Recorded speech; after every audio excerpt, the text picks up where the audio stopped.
Hello everyone, welcome to another experimental data analysis video of Slidescope. In this video, we are using javalab.org's Pulley experiment simulation.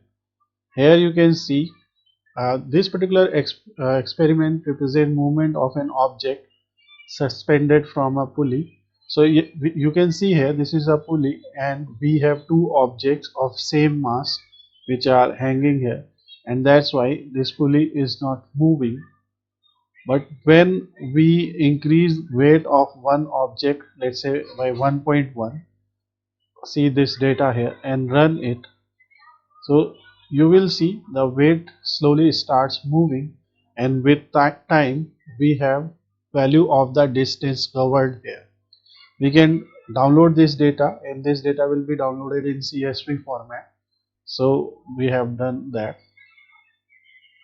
Then we will perform this experiment for weight 1.2 kg, and then again we will have the similar data. So in both the cases we have downloaded the data. The thing is, on x-axis the time will be the same in both cases, only the distance covered will be different. In order to understand this concept, you can see here, so we have two masses here and we also have acceleration due to gravity. Now let's try to understand all of that, and we have uploaded those two CSV files. This is Google Colab. In Google Colab, using Python Pandas, we are going to perform a simple graphical analysis of this particular data. So both of these files have been uploaded here, and their path has been copied. So first we will import Pandas as PD for data processing and basically reading the CSV file. So in df1, which is data of 1.1 kg mass, we have read the data, and in df1.head we are selecting top 4 rows, so the data is appearing correctly here. Then here what we are doing, we will set the index as time. So this particular column of data frame will be set as index. Let me show you what will happen here.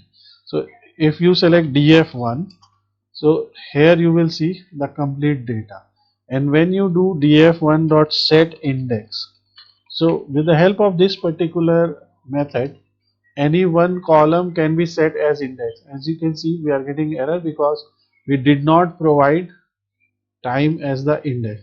So here we have to write that column name time as, and now you can see, so here in this data frame time is now the index. And now when you will plot something, let's say we want to plot a bar graph, kind is equal to bar, so then on x-axis automatically the index will be there, and here you will get data of the total distance covered for that particular second.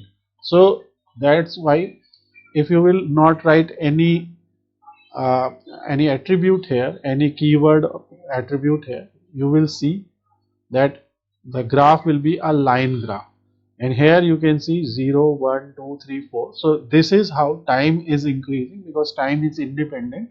That's why we have set it as our index, and with respect to time, what is the total distance covered. So you can see initially it was moving linearly, but as the time progressed, because of acceleration due to gravity, we have a rapid change here. So now similarly we also read the second data 1.2 kg mass, and what we have done is in the second data frame we are adding one more column.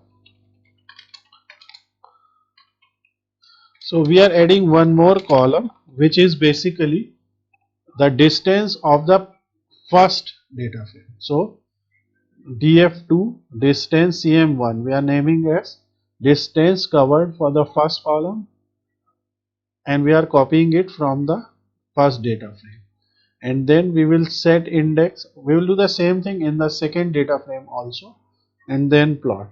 So when you will do this, actually here you will have two columns. So let's see what do we have in DF. You can see here. So we have two distances. This is the distance of 1.2 kg mass, and this is the distance covered of 1.1 kg mass. And as you can see, now we have these two distances. So you can see here, this is distance covered for the first mass and this is distance covered for the second mass. As you can see, by increasing the mass by just 0.1 kg, you can see the difference in distance covered, and this is because of acceleration due to gravity. And you can see completely here, and you can see the formula. So from the above two equations, the acceleration and the tension of the object can be obtained as this. So this is a simple demonstration of how you can use this type of physics simulations, how you can get some data and then you can analyze in your favorite data analysis tool. As I have provided many videos of Python Pandas data analysis using Python, so I tried to demonstrate the same thing in this case. I hope you like this video. If you need more experiments like this, please like and subscribe to our channel, like this video, show some support so that we can produce more videos like this. Have a nice day.